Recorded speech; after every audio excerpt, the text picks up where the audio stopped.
আসসালামু আলাইকুম। রাত এখন 1:30 বাজে আমেরিকাতে। আমি ঘুমাচ্ছিলাম। রাত 1:30 বাজে, আমি কি ঘুমাতে পারি? পুরা তো আমার ফোনের মধ্যে তো খালি চক্করতেই দিতে থাকে, phone number phone number phone number, যে খালি ফোন কল আসতেছে। একটা কথা আমি বুঝতে পারি না, মানুষ আমারই নিয়ে পড়ে আছে কি জন্য। প্রথম কথা হলো যে এখন তো আমি শুয়েছিলাম, তারপরে ভিডিও করতেছি। রাত 1:30 বাজে, দেখেন ঘড়ি দেখাচ্ছি, দেখা যায়? তো যে কথা বলছিলাম, যে আমারে জিজ্ঞেস করে এত কথা, যেই মানুষের সাথে এত কিছু, যার সাথে এত কিছু জড়িত, যে কিনা জড়িত, সে হলো সামিরা।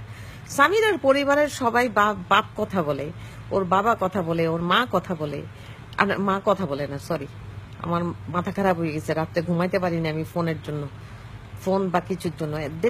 রাত 1:30টার সময় আমি সারাদিন কাজ করে বাড়িতে আসা, তারপর যাই ঘুমাইতে পারি না। কোনো অসুবিধা নাই, সত্য কথা বলবো, যদি শোনার থাকে কেউ শুনবে। খুন হয়েছে না আত্মহত্যা হয়েছে, সেটার তো একটা তদন্ত হওয়া দরকার। আর সেই তদন্তের মাঝে কে থাকবে? সামিরা ছাড়া কে থাকবে? সেই তো মূল ছিল, সেই তো লাস্টে ঝুলন্ত অবস্থায় পেয়েছে। তাহলে আমি কেন বলবো কথা? ওরই তো কথা বলা দরকার। ওর বাপ কেন কথা বলে? ওর হাজবেন্ড কেন কথা বলে? আমি তো কথা বলি আমার নিজের মতো, আমার তো কেউ কথা বলে না। আমি যদি খুনি হই, তাহলে আমি কি কথা বলতাম? আমি তো লুকায় থাকতাম। মানুষের কি বুদ্ধি আছে বাঙালির? বাঙালির মাথায় যদি বুদ্ধি থাকতো, তাহলে 21 বছর ধরে এটা ঝুলে থাকতো না, এটা কোনো না কোনো কিছু হইতো। এই রাত 1:30টার সময় আমি এখানে বুড়া মানুষ, এখানে বসে বসে এইগুলি মানুষের ফোন শুনতেছি। এগুলি নিজের চরিত্র নিয়ে তো পুরা বলে দিছি। প্রথম কথা বলি একটা জিনিস, আমি এমন একটা ঘরের মানুষ যে কিনা আমার বাপ যেই শিক্ষা দিছে সেটা হলো যে ভালো হোক খারাপ হোক, যেই জিনিস আমি স্বাদ না নিব সেই জিনিসের স্বাদ আমি কোনোদিন বুঝবো না। আমি বড়ই খেতে যাব বা ধরেন কমলা খেতে যাব, আমি মুখে না দিলে টেস্ট বুঝবো কেমন করে? তো মদও আমার জন্য এরকম ছিল, সবকিছুই আমার জন্য এরকম ছিল। আমি খুব একটা টেস্ট করার মধ্যেই চাইতাম যে জিনিসটা না খেলে কেমনে করে আমি বুঝবো। আর অসুস্থতা, বুড়া বয়সে তো অসুস্থতা হবেই। আর মানসিক অসুস্থতা, আরে আমেরিকার মতো জায়গায় আত্মীয় স্বজন কিছু নাই, ভাই বোন মা বাপ কিছু নাই, 14 বছর ধরে, এমনিই তো আমার মাথা খারাপ হয়ে যাওয়ার কথা। ঠিক নাকি? কথা ঠিক বলছি? আমার কি কেউ আছে এই জামাই ছাড়া এখানে? আর জামাই কি আপন হয় নাকি? নিজের বাপ ভাই বন্ধু বান্ধব সবকিছু ছাড়া আমি আমেরিকাতে পড়ে আছি 15.5 বছর ধরে। বাপ মারা গেছে, তাও দেখতে যাইনি। এগুলি কি ফাইজলামি নাকি? বদমাইশি করতেছে এখানে, আমি বসে বসে এই চুল পাকায় ফেলছি পুরা। অসভ্যতা পাইছে বাঙালি, চরিত্র নিয়ে টান মারে। এই মানে যেই জিনিসে নোটিস করার কথা, যেই জিনিসের পুরা মন দেওয়ার কথা, সেটা হলো যে সালমান শাহ মারা গেল কেমন করে। তা না, আমার চরিত্র হরণে লাগে গেছে সাংবাদিকরা সবাই মিলে। আমার চরিত্র হরণ করে কি লাভ হবে? আমার কি বাঙালি চিনে? ঠিক আমি বাঙালির সাথে মিশি? আমি আমেরিকাতে থাকি, আমার আমার মতো আমি আমার জীবন কাটাই।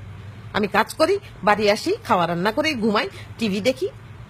তা আমি এই জীবন ছেড়ে আর সালমান শাহ নিয়ে পড়ে থাকবো কি জন্য? আমি কি রাজনীতি করতে যাইতেছি বাংলাদেশে? না একটা মানুষের জবাব দিতেছি আমি। তো রাত্রেবেলা ঘুমাইতে পারি না, আমার বারবার জিজ্ঞেস করে যে কে খুন করলো, কে খুন করলো, কে খুন করলো।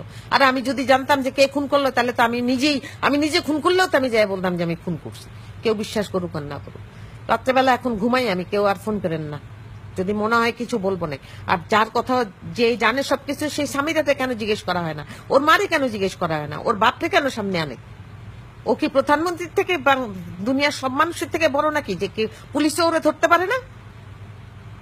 ওরে এখন পুলিশ নিয়ে গেলে ওরে কি আদর করে শাড়ি গয়না পরায় ও যায় ঢং করে এখানে বসবে, নালে ঘুমটা দিয়ে যায় বসবে? এমনিতে তো যায় ছবি দেখলে তো মনে হয় যে নায়িকার ভাব।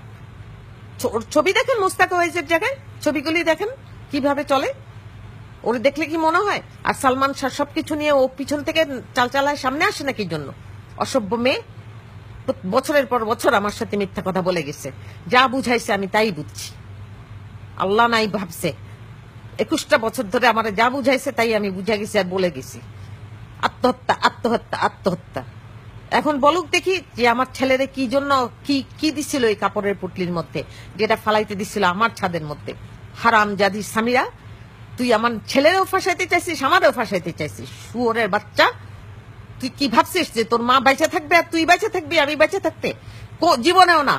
ফেসবুক যদি থাকে আমি তোরে যতক্ষণে পারি আমি ন্যাংটা করে ছাড়বো। হারামজাদি, তুই কতগুলি মিথ্যা কথা আমার সাথে বলছিস।